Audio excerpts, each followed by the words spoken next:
आप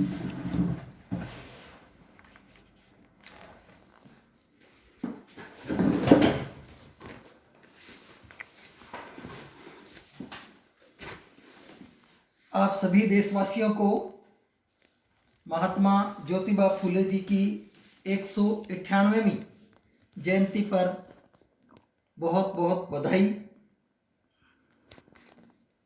ज्योतिबा फुले का जन्म 11 अप्रैल 1827 को हुआ था और उनका निर्वाण है वो 28 नवंबर 1890 को हो गया था।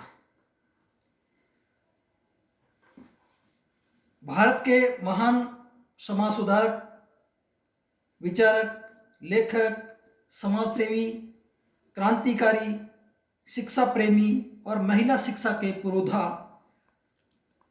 और समाज के सुधारक, उद्धारक, अंधविश्वास और पाखंड के विरोधी, वंचितों, शोषितों और महिला सशक्तिकरण के बहुत बड़े महापुरुष। इन्होंने अपना पूरा जीवन शिक्षा के क्षेत्र में लगा दिया और सबसे ज़्यादा महिला शिक्षा के बारे में, क्योंकि उस टाइम महिलाओं को पढ़ाना बहुत ही जो है अलग माना जाता था। महिलाओं को पढ़ाना बिल्कुल मना ही था।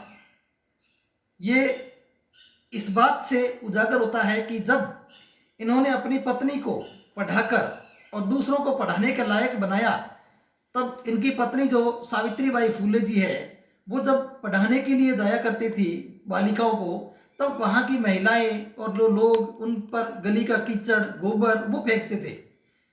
तो एक बार उनसे परेशान होकर के और सावित्रीबाई फुले जी ने ज्योतिबा फुले को कहा कि आज के बाद मैं पढ़ाने नहीं जाऊंगी। कि क्यों, क्या बात होगी? तो कैसा ऐसा मेरे साथ बर्ताव किया जाता है? कह रहे ऐसा थोड़ी होता है, तू महान एक महिला है और तुम्हें जाना है, ऐसा तो कि क्या हो गया कि मेरे कपड़े खराब कर देते हैं? कि कोई बात नहीं, एक साड़ी आप एक्स्ट्रा लेके जाया करो। जब स्कूल के अंदर आप पढ़ाने जाओ तो वो गोबर वाली साड़ी है उतार के चेंज करके नई साड़ी से बच्चों को पढ़ा दिया करो, और जब वापस आते टाइम अगर गंदी कर दे तो कोई बात नहीं, घर आके धो लिया करो। इतने मतलब क्रांतिकारी, जो उस टाइम के जो समाज ने, उस टाइम के जो संकुचित मानसिकता के लोगों ने उनको इतना विरोध किया और उनको, उनके पिताजी को भी ये दबाव डाला कि आपका बेटा है, आपकी बहू है, वो धर्म के विरुद्ध में काम कर रहे हैं, इसलिए आप इनको रोको। तो उनके पिताजी ने भी ये कहा कि देख ज्योतिबा, तू या तो घर छोड़ दे या फिर पढ़ाना मना कर दे। तू एक मतलब एक धर्म के विरुद्ध या समाज के विरुद्ध जा रहा है, जहाँ महिलाओं को पढ़ाना लिखाना एकदम बिल्कुल गैर कानूनी है, तू वहाँ पढ़ा रहा है। तो ज्योतिबा ने खुशी खुशी अपना घर छोड़ दिया, अपनी पत्नी सहित घर बार छोड़ करके उन्होंने शिक्षा के क्षेत्र में काम करना शुरू कर दिया। तो उन्होंने 1848 के अंदर उस टाइम 23 स्कूलें खोल दी थी। 1948 के अंदर उन्होंने इस बालिका शिक्षाओं के अंदर 23 स्कूलें खोल दी थी। बहुत बड़ी बात होती है। आज एक छोटे से कोचिंग सेंटर खोलना, एक छोटी सी एक स्कूल खोलना बहुत मुश्किल हो जाता है उस टाइम, क्योंकि उन्होंने जो है अंग्रेजों ने भी उनको बहुत ही इज्जत दी और उनको बहुत ही अच्छा पारितोषिक भी दिया कि आप शिक्षा के क्षेत्र में, और वो भी महिला शिक्षा के क्षेत्र में इतना क्रांतिकारी काम कर रहे हो। तो उन्होंने बहुत ही अच्छी उन्होंने जो है उनकी पेठ बनाई अंग्रेजों ने, अंग्रेजी शासनकाल में। और इन्होंने जो बचपन में है बहुत ही मतलब विकट परिस्थिति में, आज हमारे सामने तो कोई विकट परिस्थिति है ही नहीं, हमारे सामने सारी सुख सुविधाएं हैं, स्कूलें हैं, कॉलेज है, सब कुछ है। फिर भी उस टाइम क्या हालात थे उनको देख करके हमें आगे बढ़ना चाहिए। उनकी 1 साल की उम्र में माताजी की मृत्यु हो गई थी, फिर उनकी स्कूल छूट गई। अब 1 साल का बच्चा होता है, उसकी माँ का जब देहांत हो जाता है, कौन पढ़ाई लिखाई का, उनके जो मतलब उनको जीना, उनको पालने का भी नौबत आ जाती है। फिर भी इनके पिताजी ने और उन्हें जो उनके रिश्तेदार थे उन्होंने इनको पाला पोसा, और फिर 10-15 साल की, जो 15-16 साल की उम्र के बाद दोबारा पढ़ना शुरू किया। और 21 साल की उम्र में, देखो 21 साल की उम्र में आज पढ़ाई पूरी हो जाती है, उन्होंने 21 साल की आयु में 7वीं क्लास पास की। कितनी साल बाद में? 21 साल बाद में। कोई सोच सकता है कि 21 साल के बाद में 7वीं पास करके इतना बड़ा नाम कमा जाता है? तो उन्होंने बीच में छूट गई, फिर बाद में 21 वर्ष की उम्र में अंग्रेजी माध्यम से उन्होंने 7वीं क्लास पास करी। और उस वक्त भारतीय समाज में जातिवाद, बाल विवाह और पाखंड कुप्रथाओं से घिरा हुआ था पूरा पूरा समाज, और महिलाओं और दलितों की स्थिति तो इतनी नाजुक थी कि जीना भी दुश्वार था। पत्नी सावित्रीबाई फुले को पढ़ाकर फिर महिला शिक्षा के जीवन में झोंक दिया, और उन्होंने पहला बालिका स्कूल है वो 1948 में खोला, और धीरे धीरे करते उन्होंने 23 स्कूल खोल दिए बालिकाओं की शिक्षा के बारे में। फिर जो यूके सरकार है, ब्रिटिश सरकार है, उसने उन्हें सम्मानित किया। लेकिन सावित्रीबाई फुले जब बालिका शिक्षा हेतु स्कूल जाती तो लोग उस पर कीचड़ उछालते, ये बात आपको बता ही दी है पहले, और लोगों ने कहा कि ये धर्म के विरुद्ध काम कर रहे हैं, और इस तरह से बहुत सारे, मतलब उस टाइम इतना समाज जकड़ा हुआ था जातिवाद से। आज भी है लेकिन कम है, क्योंकि संविधान लागू हो गया ना, तो संविधान के वजह से संविधान ने सबको सम्मान कर दिया है, सबको, मतलब जातिवाद कर नहीं सकता कोई ओपनली। हाँ ठीक है, कोई दूर दराज में होता है उसके वो पुलिस प्रशासन कार्रवाई कर देती है। तो पहले बहुत जकड़ा हुआ था समाज, मतलब हर कोई सामाजिक ताना बुना में इतना मतलब फंसा हुआ था कि उसको किसी का हाथ लगाना अछूत समझा जाता था। छुआछूत की जो बीमारी थी ना वो थी, उस टाइम ये हालात थे उनकी। तो उस टाइम तो पढ़ाना लिखाना छोड़, खुद का पढ़ना लिखना भी बहुत दुश्वार होता था।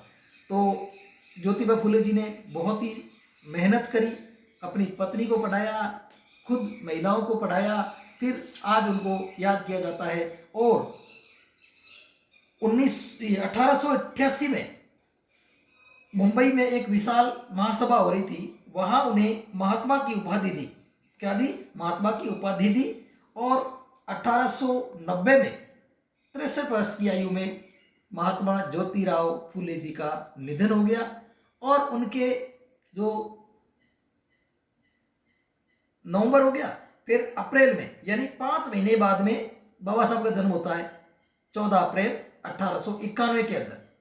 और बाबा साहब ने अपने 3 जो गुरु माने हैं उनमें से ज्योतिबा फुले जी को भी गुरु माना है। उन्होंने 3 गुरु किसको माना है?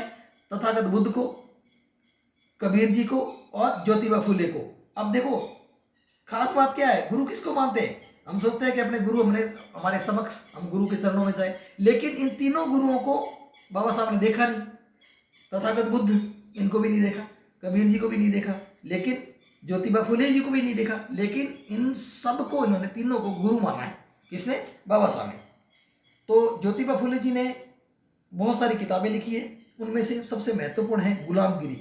और गुलामगिरी फिल्म भी बन चुकी है। अगर ज्योतिबा फुले जी को जो जीवन परिचय आप पढ़ना चाहते हैं, देखना चाहते हैं, तो गुलामगिरी जो फिल्म है वो जरूर देखना। और ज्योतिबा फुले जी ने कहा है कि विद्या बिना मति गेली, गेली मतलब गई, विद्या बिना मति गई, मति बिना नीति गई, नीति गई, और नीति बिना गति गेली, नीति बिना गति गई, और गति बिना वित्त गया, और वित्त के बिना शूद्र बर्बाद हो गए, खचले यानी बर्बाद हो गए, खर्च एकदम बेकार हो गए। तो एक विद्या जो विद्या है उसकी कमी ने या अविद्या ने इतने सारे जो है वो काम कर दिए, इतने सारे अनर्थ कर दिए। तो इसलिए उन्होंने विद्या को इतना महत्व दिया कि उन्होंने ये कह दिया कि विद्या के बिना अक्ल नहीं है, विद्या के बिना आपकी नैतिक जो जीवन है वो नहीं है, विद्या के बिना आपकी गति नहीं हो पाएगी, गति का मतलब आपका उद्धार नहीं हो पाएगा, और इस गति के बिना वित्त नहीं हो पाएगा, और वित्त के बिना शूद्र है वो खचले यानी एकदम पिछड़ जाएंगे, एकदम नीच हो जाएंगे, एकदम बेकार हो जाएंगे, यानी कि एकदम मतलब कुछ उसके पास साधन नहीं होंगे। तो ये विद्या ने इतने सारे अनर्थ कर दिए। ये किसने कहा? ज्योतिराव फुले ने, महात्मा ज्योतिराव फुले ने। तो ये था ज्योतिराव फुले जी का जीवन परिचय। और अगर हम किसी को भी पढ़ाई लिखाई में कोई दिक्कत आए और आए तो हमें इन महापुरुषों को पढ़ लेना चाहिए। ज्योतिबा फुले को, तथागत बुद्ध को, बाबा साहब को, कबीर जी को, रविदास जी को, जिन लोगों ने बहुत सारे संघर्ष किए, भगत सिंह जी को, विवेकानंद जी को, इनको पढ़ लेना चाहिए ताकि हम कमजोर महसूस ना करें। हम इनको पढ़ने से हमें ताकत महसूस होती है कि बाबा साहब ने कितने संघर्ष किए। तो बाबा साहब की जीवनी पढ़ोगे तो आपको पता चल जाएगा, फिर आप कमजोर नहीं महसूस होगे। बाबा साहब ने जितनी करी उसका अगर आप 1% भी मेहनत कर लेते हो तो आपका उद्धार है।